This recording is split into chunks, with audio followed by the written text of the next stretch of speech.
Resident Evil 5. It's an action/horror game. Chris Redfield has joined a group called Biotourism Security Assessment Alliance. Its task is to prevent the spread of a biological weapon from being used. Chris is sent to Africa because of an outbreak and there meets Sheva Alomar, who works with him. In this game, you either finish it by yourself or on the online mode with a friend, which is so fun. This game is basically a tense experience, action-packed adventure, satisfying combat, tight gameplay, and a gorgeous, well-crafted environment. Moving on. Tomb Raider is an action-adventure game that serves as a terrific origin story for the iconic Lara Croft. Lara is shipwrecked on an island full of ancient secrets and enemies. She has no choice but to learn how to survive, and let's just say that the first part was really emotional. The island is a beautiful place, nice graphics, flexible combat, and becomes more intense as you progress through the game. The chambers always consist of environmental puzzles that you must solve.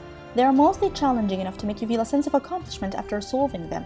There is also an online mode containing competitive multiplayer, a team deathmatch, and a free-for-all, as well as two in which teams score points by completing basic objectives. Tomb Raider has thrilling combat, fascinating settings, and a great character development. Evil Within is a third-person horror game. You play as Detective Sebastian Castellanos, who's emotionless and too cool to the point that it's funny. What the hell? What the hell? How am I gonna get you to a hospital? Hospital. Hospital! What the fuck? You go to investigate a multiple homicide at Bacon Mental Hospital, and before you realize that things are not as they seem. Enemies are very creative, and some are very spooky, so bosses are frightening, whether it's the now classic chainsaw-wielding boss, a spider-like female creature with huge claws, or the intimidating look of the Keeper. The Evil Within's enemies are some of the most memorable I've ever seen.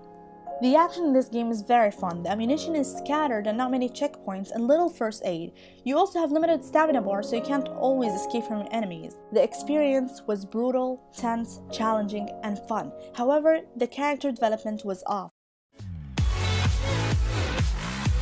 Heavy Rain is one hell of an experience. It will keep you at the edge of your seat sometimes. It feels like a movie where you can make the choices, and to some choices there are consequences. In this game you play with 4 characters, which is one of the best things, especially how they come together: an architecture, an FBI agent, a journalist, and a private investigator. The story revolves around a series of crimes, if memory serves me correctly, targeting boys at the age of 9 to 13 years old. But it only happens during fall because the rain is heavy, hence Heavy Rain. I don't want to spoil anything of the story for you, so I'll stop here. Going back to the choice's consequences, sometimes if you make the wrong choice, one of the characters dies. If the main character dies, the game will continue on anyways, but you'll miss story clues and scenes that now dead character would have come across. Sometimes the game gave me tough decisions, and I remember once I was given the choice to chop my finger off if I wanted the clue. Prepared to suffer to save your son? You have 5 minutes to cut off the last section of one of your fingers in front of the camera. And those tough decisions is one of the reasons why this game is one of my favorites. Also, this game has multiple endings depending on the choices you make. The only thing I didn't like in this game is the voice acting. It felt like it wasn't really done by professionals, and some characters didn't sound American at all, although they were supposed to be American. Well, at least you won't get beat. Lil Rain never hurt nobody. Come on, let's go play. But still, if you're into story-driven games, you should totally check Heavy Rain out. Moving on. Black Ops. Alex Mason, a soldier being interrogated for information he does not remember, so you play through Mason's memories searching for the answer. Honestly, for me, the campaign was fun, the story was enjoyable, but it wasn't perfect, it was just something to kill time with. Moving to the online part, which is mostly responsible for making this game one of my favorites. The online consists of 2 options. The first one is the competitive multiplayer, which is so fun and addicting. It contains team deathmatch, team domination, and search and destroy. The second option is the zombies, which is my favorite part in this game. You will play with 3 other players maximum. The goal is simple: kill all zombies and stay alive as long as possible. The zombies keeps you at the edge of your seats. I remember spending hours and hours playing a match after another. There are 2 maps in this game, Fife and Kino der Toten, which is personally my favorite. There is also an option for soloing the zombies in the offline mode. One thing I didn't like about this game is that there are glitches though, and visually it's not perfect. Also, I'm not really sure if I'm the only one experiencing this, but when I try to play Black Ops now, it is so slow and it keeps on lagging to the point that I couldn't play it anymore. Obviously, Black Ops 2 and 3 have more options, better visuals, and better graphics. However, Black Ops 1 is my favorite since I kinda grew up playing it, and I just wish they would add Kino der Toten to Black Ops 4. Metal Gear Solid 4. You play as Solid Snake, or maybe I should say Old Snake, since he is suffering from accelerated aging due to cellular degeneration. Metal Gear Solid 4 is set 6 years in the future, where the entire planet is engulfed in constant battle. In the beginning, you see Snake in the Middle East disguising himself as a PMC inspector to assess how the situation on the ground is being handled by the troops over there. His mission is to find and kill Liquid, the leader of one of the largest PMC in the world. However, he is protected by a group of deadly individuals, so to get to him you have to kill them first.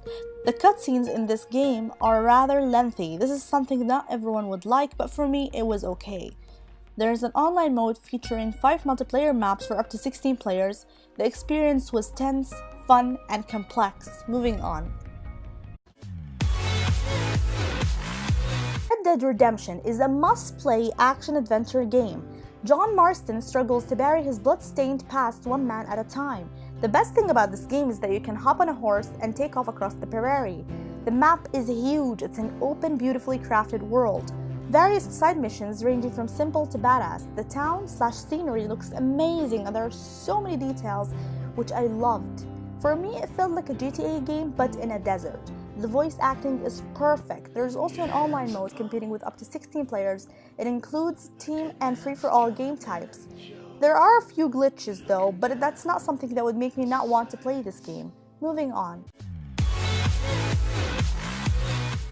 Catherine. This game is one of the very few games that I would play over and over again. It is so fun to play and the story is very interesting too. And not to mention, it has a very unique gameplay. The story talks about Vincent Brooke, a man in his 30s who has a girlfriend of several years called Catherine with a K. She has been pushing him to take the next level, but he's unsure of what to do. Then Catherine appears, and this one is with a C, who happens to be his exact type, and he cheats on his girlfriend with her. Then he suddenly finds himself in some daily nightmare, and if he dies in the nightmare, he dies in the real life. This game has multiple endings depending on the choices you make, and the nightmares Vincent has make up the puzzle gameplay of Catherine, which I personally felt a rewarding sense of accomplishment every time I finished one of them.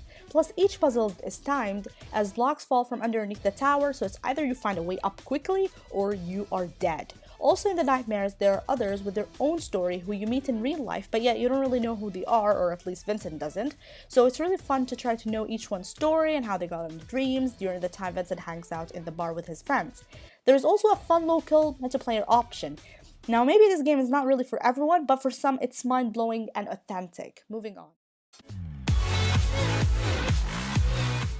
GTA 5. This one is definitely my favorite GTA game ever. I was never that big a fan of GTA game series, but this one definitely won me over. The story revolves around 3 characters: the retired criminal Michael, who lives in a mansion with a messed up family, seriously messed up. You know, you're a real asshole. What did you just say to me? Stop it! You're ruining my yoga! And has to pay a therapist to listen to him, who does nothing but ask about his sexual acts. Anything else? Anything sexual? Franklin, the ambitious and thrilled criminal who wants so much more. And Trevor, I don't really know what to say about him. He's just a nutcase who had a difficult childhood. Fucking my girl, man. It's wrong. Well, I gotta fuck someone. You want me to fuck you instead? Is that the problem here? Take off your pants, cowboy, all right? Let's fuck. How those 3 different personalities came together was extremely hilarious, and I loved how their relationship with one another kept on developing throughout the game. Missions are now done from 3 different perspectives, and switching from one character to another is totally smooth. Doing the missions by 3 different people at the same time definitely made the experience a better one. Speaking of missions, now you can choose your crew and how to execute them, either smart or loud, giving you a sense of freedom. As usual, it's an open world, however, it far exceeded the usual. The map is huge, there's so much to do: yoga, hiking, playing tennis, racing, flying, golfing, cycling, diving, hunting, jet skiing, skydiving, the list goes on. The city looks really realistic too. The voice acting in the game What can I say? It's perfect, and the commentary is hilarious. The best highlight for me in this game, and a huge thanks to whoever did it, is that if you fail in a mission for more than 3 times, you can simply skip it. Finally, I don't have to get stuck in a mission and not be able to finish the rest of the game. Another feature that they added to the game is that each character has a special ability suited to his skill. For example, Franklin can temporarily slow time while driving. The Last of Us. It is set in some post-apocalyptic world. What can I say? This game is a masterpiece. It showed to have an exciting narrative and well-built characters. The story revolves around 2 characters, Joel, a man who survived 2 decades after the outbreak and does whatever it takes to survive, and Ellie, a young girl whom Joel is supposed to take somewhere across the United States.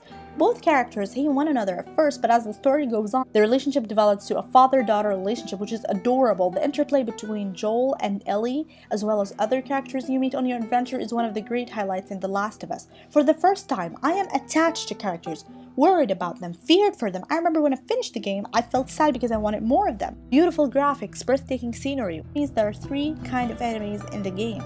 Humans who are smart and have weapons, infected, and clickers, and they are bad news for you if they catch you without a knife. Instant game over.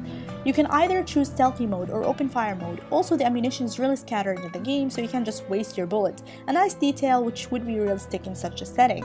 Sometimes you would think of using this weapon and then change it to a different one. These small decisions is what give the player a sense of freedom and involvement. If you need supply, you can't just pause the game and do it. You have to make sure the coast is clear and craft them. The voice acting is superb. The music is too perfect. Literally, it's like this game is a mixture of perfections. I truly wish this game would never end.